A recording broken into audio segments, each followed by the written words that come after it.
Hello and welcome to this edition of Rick and Bubba University, the podcast. And, you know, it's hard to believe that we've had so many different topics, and you keep thinking about how things kind of land into our lap. And Bubba, obviously, today is going to be quite topical with all the different things that are going on in our society concerning law enforcement. Rick, 2020 has been a difficult year. Law enforcement, policing has been a big topic, and we're very lucky to have with us Adam Davis, who has wrote several books dealing with that topic and has been involved in that topic, and he's going to share some insight with us. Yeah, I mean, he's got notable stuff. He's been on Fox News. The Huffington Post has talked to him, and, of course, he's been on with our Blaze TV brethren, Glenn Beck. He's been on our show. And many others. And as you mentioned, he started out with, the Devotional Behind the Badge, and then we interviewed him about that, and we also talked to him about, what law enforcement, the impact it can have on marriages. He's got another book, Bulletproof Marriage, and the latest on spiritual combat, 30 Missions for Victorious Warfare, and he joins us now. Adam Davis, welcome to Rick and Bubba University.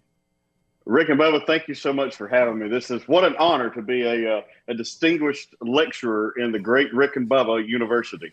Boy, I tell you, and so let's just open up. Man, you made it sound really important. You really did.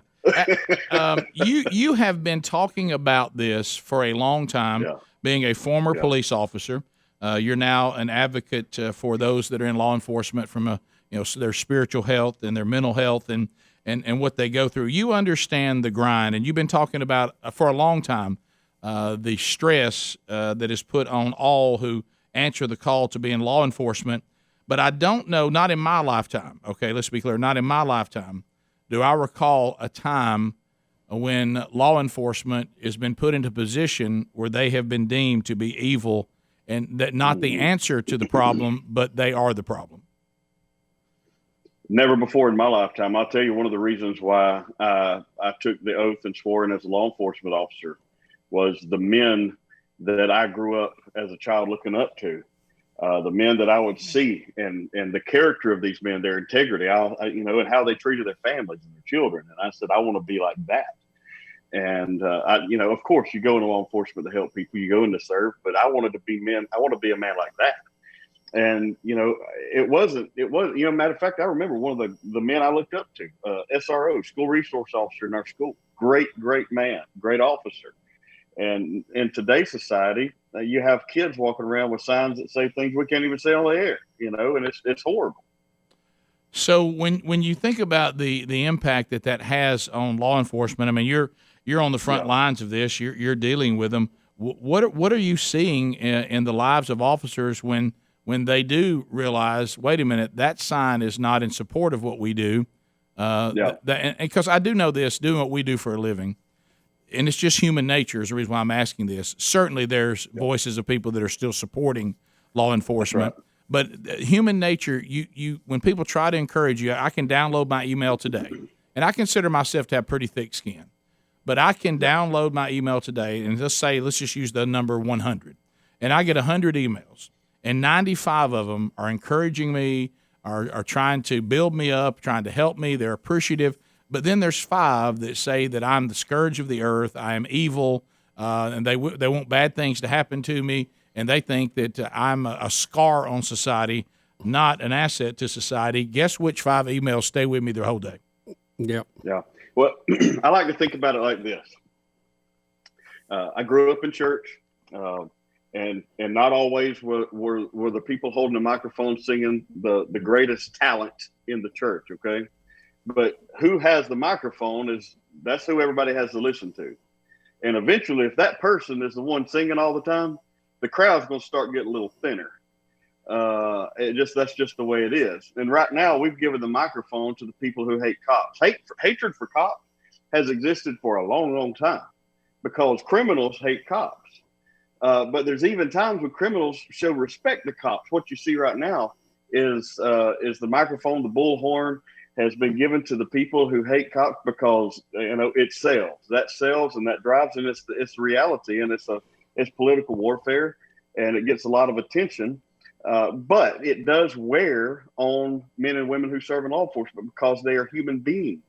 The same men and women who are dealing with this have to deal with trauma that is often unaddressed because we have a culture that says, suck it up and move on, instead of let's address these things before they become something really serious in your life. And so what we have to do is understand we're not here to serve to make everybody happy. We're here to uphold the law, to protect life and limb, to serve those who are oppressed in different areas of our nation. And so what I have to remember when I'm talking to them is that they get weary. And that's the common message I've heard, is they're weary spiritually, mentally, emotionally. They're weary. But encouraging them and giving them something that strengthens them beyond the physical body is important. You don't want a community where you don't have cops that are there serving. And you want cops that are equipped with the love of Jesus to go into your communities of the darkest places of our nation, to serve with love and to bring you that redemption and that hope that people need who are in broken situations. So they're weary, and we have to be willing to be louder than the hate that is being broadcast across the country against law enforcement. Adam, I think we definitely can talk about policing, and we want some insight on that. But do you think some of this going on now, certainly there's a disrespect for police, but there's a general disrespect for authority. There's disrespect for parents. There's a disrespect for school teachers. There's a general societal issue on respect and authority right now, and I think maybe the police are just caught up in it. What do you think? I think one of the reasons why is because we have made self the idol of America. Self is the greatest idol in our nation. And so when self is greater than the one true living God, then there is no other authority greater than our own rights and my own desires and what I desire. And so the individual American has become the idol. And, we don't want to respect the authority of the home. And that's where it began. We don't want to respect the authority within the home. We don't want to respect the authority of the teacher or the policeman or the principal, or anybody else, much less elected officials. And so what you have is people who have established themselves as idols, and that's the way they see themselves, whether they say it or not. When you have that mindset, and there needs to be a great awakening, the sleeping slumber of the giant called the body of Christ in the United States has to awaken. And we have to get back to a place where we're willing to carry the cross every day and die to our own desires and ourselves every day, instead of putting our desires before him. And that's the problem. There is a general rejection of authority in the country. And it's not just with cops. You go back to elementary school, go back to middle school, you had hall monitors. They got bullied most of the time because, why? Because people want to go do what they want to do. They want to have their own way with no responsibility, no accountability. Same thing today. What you see is people who are given a microphone to people who are rebellious and who don't want to abide by the law. They don't want to take any responsibility, personal accountability. So we have to get back to a place where that becomes good, where we say it is a good thing to abide by the law and respect authority. But then again, we have to have people in authority that are worth respecting. We talk about that in Bulletproof Marriage. Men, if you want your women to respect you, give her a man worth respecting. Adam, let's move to policing. Yeah. We have seen, and I think, I know Rick agrees, most of the people we know who are in law enforcement, 95% of them are outstanding people. There is a problem with some who are not. And unfortunately, police officers are the front line of the government where they meet the civilian, where they are authorized to use deadly force. And it's one of those situations where you need to bat 1,000, and you can't always do that. And the ones that get in the system who are not the top and the best are going to be the ones that make the headlines. Where are you on that, and how can we make policing better? This isn't something that started this year. This is not an issue that was born this year. This is an issue that has been going on probably for a decade or a few decades, really. If I had to go back and look at it, because what you've had a lot more seasoned officers that have retired or resigned or left law enforcement.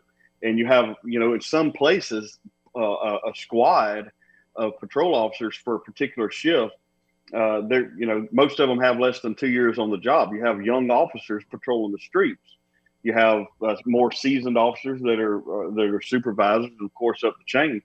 One of the greatest challenges we have is, like last year, 65% decrease in applications for law enforcement. It is still an honorable and noble profession, but I think it was Chris Rock who said, and I don't often quote comedians, but he said, airline pilots can't have a bad day and that be the excuse for why airplanes crash into a mountain. Police officers have to bat 1,000. It's a zero defect profession. There is no excuse. You have to be perfect. Remember the movie Friday Night Lights when Billy Bob Thornton said, "Can you be perfect?" That is the mindset of policing, and it has to be perfect. That comes with maturity. That comes with training. And you certainly cannot maintain the training and experience when you're talking, let's defund police, because what that means is let's cut budgets. And when you cut budgets, something's going to be affected. Most of the time, it's going to be training. And so if you want to promote a 1,000 batting average, if you want to promote a perfect police officer, then you need to give them the tools, and you need to establish a recruiting strategy that recruits men and women who are going to come there and do the job and stay. And that means giving them a livelihood that they can sustain without having to burn themselves out working 60 hours a week to take care of a family. So there's a lot of different elements, but being perfect is certainly a demand, and that weighs heavy on you over time as well. We'll continue to talk about this topic, and we'll delve into one of the topics that's very, very prominent right now, and that's the racial makeup of law enforcement and the narrative that somehow most law enforcement seem to have a bias against black people versus other ethnicities, and we'll continue that when Rick and Bubba University, the podcast, continues. First, I want to talk about internet freedom, though. I mean, social media companies get to decide what content is suitable for the sensitive snowflakes that may be out there among us, and they censor whatever they don't like. But really, shouldn't you and I be the ones to decide what we want to read or watch, not them? Well, there's one thing that you can control, their access to your data, and for that, we love ExpressVPN. The problem with big tech companies is that they not only censor what you read, I mean, we just had a whole hearing about this yesterday, but they track what you do online. They track what you're searching for, the videos you watch, and everything that you click. Then they use your data to serve you ads, and they can match your activity to your offline identity using your device's unique IP address. Now, when we use ExpressVPN, these tech companies cannot see your IP address at all. Our identity is masked, and we're anonymous by a secure VPN server. Plus, ExpressVPN also encrypts 100% of your data to protect you from hackers and the bad guys on the internet. Now, does that sound complicated? Well, it really isn't. Look, if I say that, it's not. ExpressVPN software takes about a minute to set up on your computer or your phone. You tap one button and you're protected. So why don't you protect your privacy now and go to expressvpn.com/RickBubba. They will not sell off your information. expressvpn.rickbubba. That gets you an extra 3 months of ExpressVPN service for free, and we all love the sound of that. Protect your data today. expressvpn.com/RickBubba. We are talking with Adam Davis on this edition of Rick and Bubba University, the podcast, former police officer who now works to help with law enforcement, with spiritual health, and try to get our relationship with law enforcement and all the things that go on. So we had talked about, and Bubba had asked you about the training. Yep. You made that clear. If you want better trained officers, you certainly don't defund it, because then there'll be less training. And we talked about, look, we just have to say out loud, defunding police and abolishing law enforcement, that idea is a bad idea. It's insanity, Rick. It's insanity. That's all. It's the single dumbest idea I've ever heard in my life. Yes. So then I never thought I'd hear that. So let's make law enforcement, as you've been doing, Adam, let's make sure that we give the best product to the community that needs to be protected and served. So there is a narrative right now that says the problem with law enforcement is that they target mainly African-American males at a higher rate than they do any other ethnicity, and there's a racial bias in law enforcement. And certainly we know wherever you have human beings, you have fallen human beings. And I'm not going to sit here and pretend, nor I don't think you will, that racism is dead and there's no one that's in a position of authority that might be a bad seed. But have you seen this in your line of work across the board? Do you see racism being something that's prominent in law enforcement? No, racism exists. We're not going to pretend that it doesn't. Sure. We're not going to go there, but it does exist, and it's an issue. But so is abortion, and so is child abuse, and a lot of other sins, because that's what racism is a sin. It's not just a social issue; it's a sin. And so, but in law enforcement, no, I've not seen where one race was targeted per se. Targeted over another. I've not seen that. What I have seen was we go after people who are breaking the law.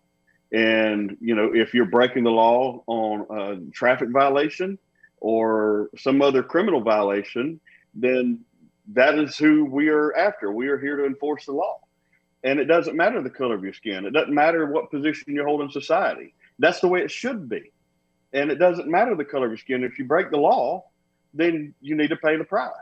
And there are certain things that I believe that we need to address.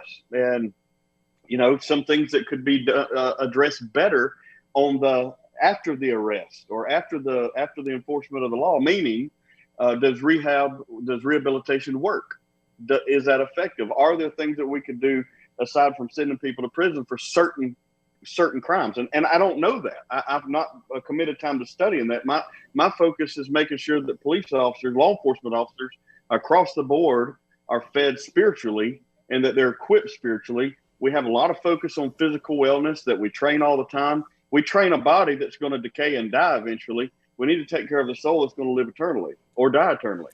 And so we have to take care of that. Well, Adam, really, a police officer, they're not there to determine policy. They're there to carry it out. No. And that's left right. to other folks. But how, and I think we saw this in the George Floyd case, where you had officers who thought something was going wrong, but they would not say something to a older or more experienced officer because that was just not accepted behavior. Is that part of the code of police officers that, and some people would say respect. Well, respect would end where a crime begins. And what can you do, or what can be changed in that culture so that they do speak up and say, hey, you don't need to have your neck on his shoulder or whatever. Talk to a little bit about the culture behind the blue line. Yeah, take us to George Floyd and on Bubba's point, what when you saw that, what are we seeing here? It's so obvious to all of us that this is not the way things should be done. But what happened? What went wrong? And why do you think that we experienced what we experienced? I'm not a doctor. I'm not a psychologist. I'm not a scientist. I'm just a guy who used to be a cop. And so when I look into his eyes, I see some anger, and I see possibly some traumatic issues that hadn't been addressed. But the reason that those men didn't speak out, in my opinion, is the same reason why a lot of officers don't speak out about issues that they're dealing with silently. Which leads to, like last year, 228 cops killed themselves last year. That's nearly 6 times the number of cops that were shot and killed in the line of duty. And we don't hear a lot about that. And it's fear. They don't speak out because of fear. You're going to be ostracized. You're going to be labeled as a snitch. There's a thin blue wall of silence that a lot of great police leaders today are trying to eliminate. They're working to eliminate. We no longer turn a blind eye to corruption or police misconduct because of fear, but we're going to hold each other accountable. At the end of the day, the only way we address all of these major key issues in law enforcement is that we get our hearts right. And the only way that we can address the heart issues is a relationship with Jesus. There's no other way. And so when we look at the reasons why those men didn't speak up, it's fear. They don't want to be ostracized. They've got cameras in their face, just like he's got cameras in his face. And whether that's right or wrong, it's certainly wrong. I don't think it was out of respect for him. It was, I think, fear and shock. Shock plays into this. Again, we're dealing with human beings. There's a lot going on there, but for 9 minutes, I have to question why somebody didn't step in 9 minutes and not just say, hey, take your knee off his neck. You jump in and you do a little bit of a tackle on him and move him off. And we have to hold each other accountable. In law enforcement, we have to hold each other accountable. That's one of the things I was trained to do. If you see somebody violating policy or doing something that's against the law or against the policy that we've been given, you have to intercede. You have to jump in there and stop it, or you're going to be held accountable. And so that's why you see those men that were also charged. Yeah, we had a clip of the officer, and I don't remember where it was. It was literally about a week after this, where he had somebody down. And I know you saw it too because it made a lot of the news. And another officer come up and said, hey, you got your knee on his neck. And he kept it there, and the other officer knocked it off. Do you remember that? Yeah. Oh, yeah, I remember that. It has to be. Yeah, I remember seeing that. And, and there's different techniques, but we were banned from doing certain techniques when I was trained, right. A decade ago. You were trained not to do certain things. And, because it can lead to death. And so that's one of the reasons why it caught my attention. And I mean, quite frankly, it made me very angry when I saw it, because I know this is not what you're supposed to be trained to do. However, not all policies and all departments in all parts of the country are the same. They may be similar, but they're not all the same verbatim. So you'll hear some of that coming up in the future where they're saying, well, we need, uniform policies across the board. What about the union? Because I know that when do we think that we have established a culture inside law enforcement that the unions maybe are overstepping and are maybe protecting bad cops too much? I don't, what they do in some cases, and I can't speak for all, but I know my experiences is indirectly is that they will provide legal services. As part of being a part of one organization or another, you're going to have rights to legal representation if you're arrested, whether you're fired or terminated or suspended or whatever the case, disciplined for your employment. They'll provide you with legal representation. So that's not directly, that's just a benefit of having that membership or that relationship with an organization. I think the true benefit for those guys is when they're the ones dealing with the politicians, the leadership of the government, city, county, state, whatever the situation is, and they're going to bat on behalf for different pieces of legislation or financial compensation, raises, benefits, things of that nature. When it comes to them directly representing and coming to defense, they really speak up when there's an injustice against a law enforcement officer, which in today's society we definitely need, because if we don't have that, who's going to speak up for them? Yeah. Because right now you don't hear anybody speaking up for cops.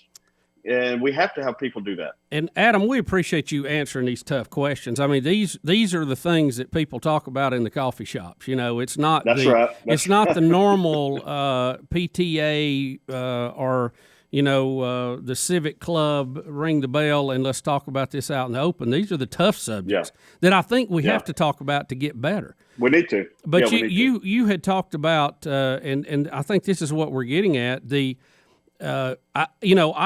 Unions have their place, and I'm not anti-union at all. Yeah. But I think there's cases where the union protects bad people. I know it happens in education. I think it's also happening in the police departments where I think the unions would serve themselves when they know that they've got a bad apple to get him out of there, because it's only going to hurt the whole. I mean, I know it's easy to look at, he's a member, so we have to give him support. I got that. But when you have somebody who is going to, like George Floyd, let's say, in that case, what was the officer's name? Derek Chauvin. If he had a history of some issues, maybe if he had been gone from the force, we'd have never known the name George Floyd. And if that had happened in other places. So how do you, and you were talking about the pressure, who is applying this pressure so that officers won't say something to another officer? How do we change that part of the culture? That's part of the what they call the subculture of law enforcement. And I'll tell you an example of it. It's better to give you an example than to talk about it directly. But after a week-long hostage standoff we had, where I was one of the secondary negotiators and on the scene, They brought us in. They said, let's do a debriefing, threw us into a room with a supervisor and a shrink. And they said, tell us how you're feeling about everything. Guess what? Everybody in the room is going to say, I feel great. I have no problem. Because the next thing that follows that is light duty. You're sent home. You got a reduced paycheck or whatever. And now all the guys that you work with are going to say, well, this guy's weak. He couldn't handle a week-long hostage situation without having a mental breakdown, or being affected by the trauma. Right. Because it's you have to prove yourself every day. Every day. Every time you put on that uniform, you have to prove yourself. And the day you become complacent is the day you start dying. You set yourself up to be killed, or you set somebody else up to be killed, or you set yourself up to be in a situation like this guy was in Minneapolis where he killed George Floyd. And so we have to get to a place to where we are willing to address the subculture. And there's going to be some hard noses to hit here, because there's a lot of people that don't want this change.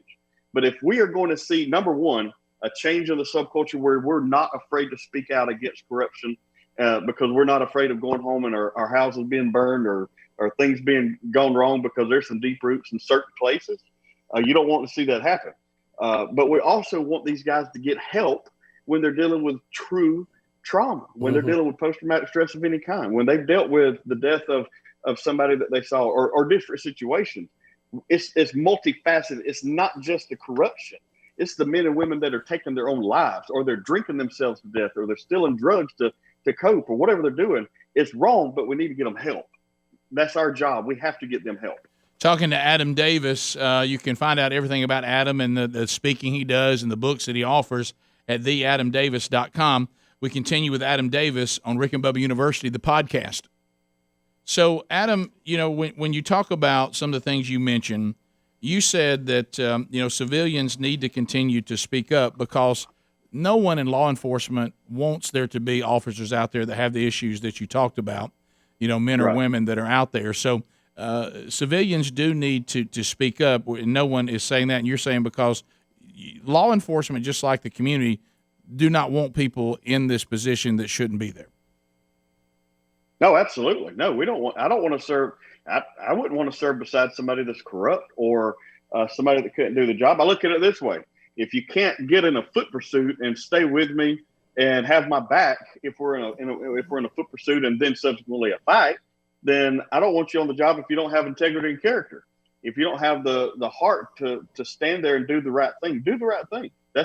Sometimes it's hard to do because of the pressure, but that's what we have to address, and that's what we have to change. We have to be willing to change that. And for me, that my mission has been to affect the heart. And to do that, you have to get the word of God in there and encourage them to have a stronger appetite for the things of God. And so having that, there's a lot of people that come at it from a clinical side and a therapist side and a doctor side. I go for it for the heart. Well, I want to ask you about that, and I know that's your wheelhouse, so you probably are thankful we're going there now.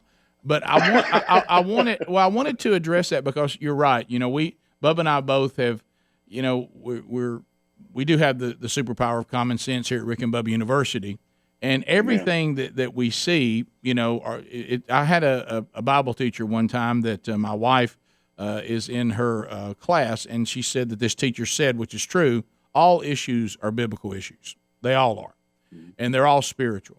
So I want you to speak to the spiritual health of law enforcement that at least you have access to, because I've talked with an acquaintance that has just got finished serving in the military, and frankly, I was very disheartened at what he said about the spiritual health of the majority of the people serving in our military. And he said Christianity is practically gone.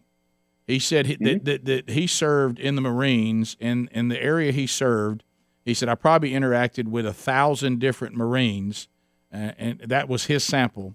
And he said, from what I could gather, I was the only devout follower of Christ out of that 1,000.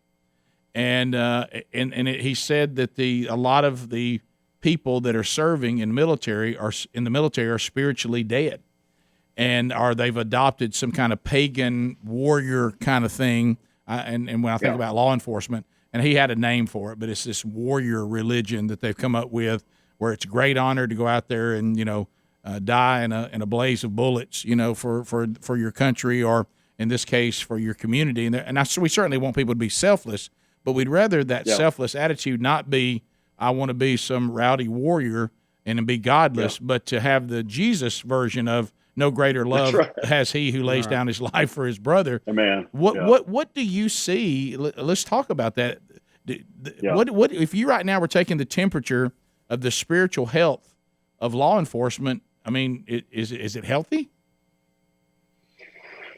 I can tell you that there is a great hunger within law enforcement between the officers, their spouses, their families, the people who support them directly, whether it's family, friends, whatever the relationship is. There's a great hunger for men and women who serve for the things of God. As a whole, I think that we are we're very sick, and that means we are. Look, 70.6% of Americans said they're Christians in a 2018 Pew Research study. 70.6%, 200-something million Americans said we're Christian. But we also know in the same sense that a study around that time said that about 55% said they prayed every day. And if only half pray every day, how many are studying the Bible every day? How many are in the Word every day? And then if those are, what are we doing? Are we disciplined? We don't have the self-discipline. We have idolized our problems and our troubles and our pressures and everything that's going on around us, our busyness, and we've taken him off the throne of our hearts and we put all these other things there. So the temperature, there's a hunger. And I can tell you just based on the calls and the emails and the messages that I get and the people that are getting still 2 years later getting behind the badge, there is a hunger. And churches are buying these and giving them away to officers. But we have to do, what more can we do?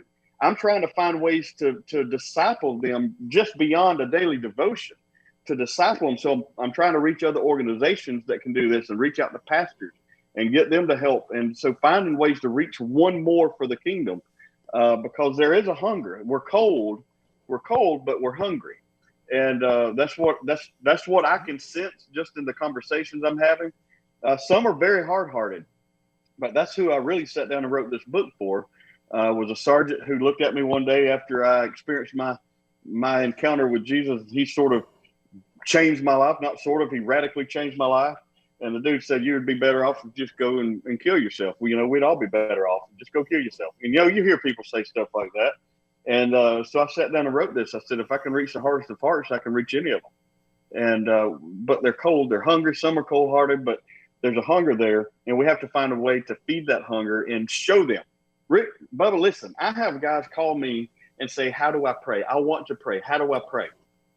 I take it for granted that we know the basics, the fundamentals. Yeah. How do I study the Bible? How do I study the Bible? I want to, but I just don't know where to begin. It's overwhelming. And so guiding them through that process, I think, is critical, putting them on sort of a triage of spiritual life support and bringing them back in. That's really the answer for all of us, society, the police officers, the black community. We've done so much to remove God out of our society, and then look what we've got left. I guess we thought we were better and smarter than all the societies who've tried that in the past. But amazingly, history has repeated itself. Well, let me ask you a very practical question as we kind of get to the end of this. What can we do as citizens for law enforcement? How can we help them to meet the challenges that they are facing now? And it's ever more difficult, and the call, as you said, to be professional has never been at a higher level. How can we, as just ranking file citizens, help out our law enforcement officers? Practically from a believer standpoint, pray for them every day. Pray for them. And then your church could adopt a cop every day. Everybody in the church pray for a police officer in your city. You find somebody and pray for them. And then if you have an encounter with them, if they stop you because you broke the law of speeding, or just be polite, be respectful. If there's something that goes wrong during that encounter, you can address it through proper procedures afterwards. Let your police department know you love them and support them. That needs to be coming from the church right now louder than anybody else in the world. They should not hear "we love you" from a media outlet more than they hear it from people who serve Jesus. They need to be hearing it from the body of Christ right now louder than ever before. So as a church, we need to be letting them know we love you, we respect you, we have your back, we're praying for you. Here's what we can do. You know what? Hey, send them a meal. Buy them a meal. If you're in a restaurant, buy them a meal. And you don't have to let them know you're doing it. Just buy them a meal and look for these needs that are there. Contact your local sheriff or your police chief and say, hey, do you have any officers that have a need? What can we do to help? What can we do to be there? Do you have a need as a department? What can we do as a community to step out and help this? And then coming together and making these things happen on a very practical level. But listen, don't forget or don't devalue the power of prayer. The power of prayer can do some things that, it'll change the world. It can move mountains. And right now, the greatest giant that's in our way is the division that exists within our country that's caused by different issues. But pray and then be respectful. And just if you see them in passing, if you're in a restaurant, if you're walking to Walmart, you pass them in a store, let them know you love them and you thank them and you appreciate the service, and that not everybody hates them because we know most Americans love them and appreciate them. Adam Davis is with us on this edition of Rick and Bubba University, the podcast. Adam, let's talk a little bit as we wrap up in our final segment here about your new book. You of course, you did the Behind the Badge. That's a 365 daily devotional for people in law enforcement, a great gift if you'd like to help someone and be something good to have, like you said, for the church to hand them out. Then we talked to you about Bulletproof Marriage and the obvious impact that being in law enforcement, whether it's the wife or the husband, the other spouse, really it's a difficult road to be married to someone in law enforcement. And that book is valuable as well. But the new one on spiritual combat, tell us a little bit about this book. It is Spiritual Warfare 101. We're going to walk you through equipping yourself. That's if you could sum it up in 2 words, which would be really, really difficult to do, is equip yourself. It's time that we awaken. And that has been the prayer that I share and Colonel Grossman shares, is that we're praying for the slumbering saint to awaken. And it's time to, and some people can't serve. Some people literally can't serve. You can't put on a uniform or you can't be an advocate or you can't do this, but you can pray. We can all pray. How do we do that? How do we address it? What are we going to do? And so we walk you through equipping yourself with the armor of God as we read through Ephesians. How do we do that? What are we going to do? What are our next steps? And then we walk you through praying, and then we walk you through some of the different disciplines that are needed. Our military men and women, our first responders are extremely disciplined in a lot of things, in their skills and their physical fitness and their training. But as Christians, I think we've become sloppy. We've become complacent, and we've used different beliefs or disagreements to get away from a daily discipline of studying the word, praying, and reaching others for the kingdom. And now we see some of the consequences of that lack of discipline. So that's what On Spiritual Combat does. What we did was we took Colonel Grossman's book On Combat, which has sold over 500,000 copies, required reading, a United States Marine Corps Commandant's required reading list, DA Academy, U.S. Marshal Academy. We took the physiology and psychology of deadly encounters, and we turned it into Spiritual Warfare, a book based on those principles, which is one of the hardest things I've ever done. I'll just go ahead and tell you. Mm-hmm. Taking the psychology and physiology of killing and turning it into a spiritual warfare book is a difficult topic. But if you look at people from, look at David. David was a man after God's own heart. God said he was a man after God's own heart. And but he was a great warrior. He failed. He made some horrible mistakes. He sinned greatly, but he still got up and went after God. That's what we have to do. This is developing spiritual resiliency in men and women who say, man, I pray and nothing happens, or I do the right thing and I look at over here to the wicked and the evil people and they're prospering. They're just doing so well. What are we going to do?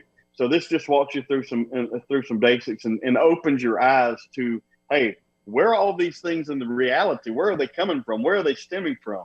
It comes from and it's not wonky. We're not getting off into some weird theology here, or some weird teaching. This is straight from the Word. And we include some beautiful old hymns. I don't have it in front of me. I'll give you one, but there's some beautiful old hymns that I think have been forgotten, and I think they need to be brought out right now more than ever. Well, you can get these at theadamdavis.com, and all 3 books are there, including the new one. And I think you hit on it. The thing I see with spiritual warfare, and Bubba and I have talked about this on the show before, is that it's real, but it's almost like nobody wants to talk about it. But here's the problem with not wanting to talk about it. Spiritual warfare is going to happen whether you're prepared for it or not, because it is real. Right. And I think, sadly, when the church doesn't want to talk about it, we then take a congregation and then we usher them out into a battle that we haven't prepared them to fight. Yeah, absolutely. No armor, no weapons, ignorant, don't have a clue about the plan, what's ahead. I'll tell you this, and I'll try to keep this really short. When I wrote this book, when we were going through the process of writing this book, I felt, and I'm not, I'm sort of very conservative in my beliefs. I know Jesus is real, God loves me, but when it comes to angels and demons and seeing things, I don't go there. But I felt just really heavy and oppressed. Yeah. And it was an odd, foggy mindset. And I was just like, man, what is going on?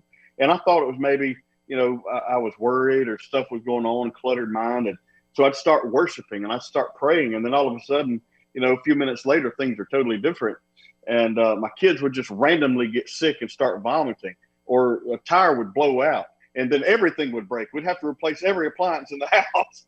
And so you're totally distracted. So, yeah, it's very real.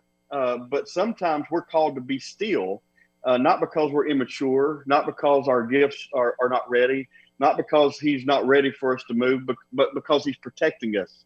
And sometimes he's being our cover. He is the rock. He is our great deliverer. He is our mighty fortress. And sometimes when he says to be still, it's to protect us. And so learning to see the things that he's speaking to us through his word still speaks, it still lives. And it's not dead. It's not just a history book. It'll change everything about your life if you'll take it and apply it. And that's all On Spiritual Combat does, is it sort of opens your eyes to the word that he's given us through the scripture on how to prepare us for battle, and that everything going on around us is a battle. And you can be a battle for good or a battle for evil, and a warrior for good or warrior for evil. What are you going to do? And so one day we'll answer. We'll be held accountable for how we responded to battle. When we stand before the great shepherd in eternity. Amen. Before we receive our reward.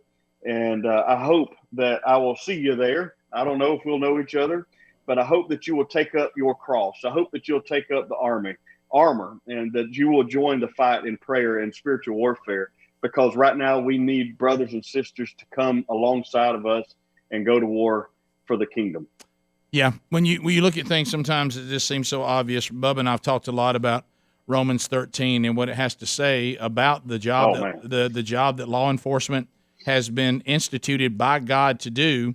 And boy, it would be just like the adversary to say, yeah, the world is fallen, and God has placed and instituted these people to keep law and order and to punish those who cannot behave. So wouldn't it be wonderful for me to come up with a system that they would remove that law enforcement that God instituted completely, so I could then have my way on a society that is filled with nothing but chaos and no solution to stop it.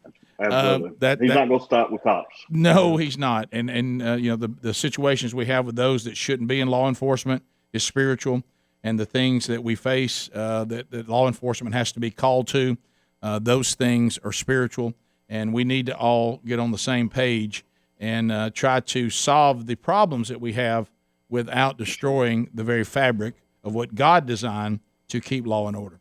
So, and we need men to stand up in the home. We need men to stand up in the home and take the authority and start praying with their wives, start praying with their children, and stop being so lackadaisical about it. And I know I just hacked that word up, but stop being so lazy about it. You got it.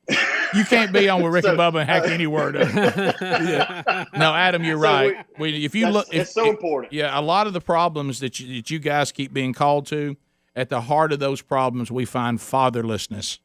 And fatherlessness is the greatest insult that any person could be given. And as the fathers go, so goes society.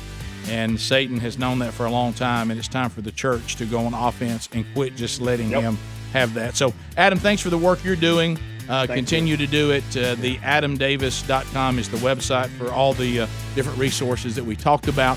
And thank you, Adam, for being with us on this edition of Rick and Bubba University.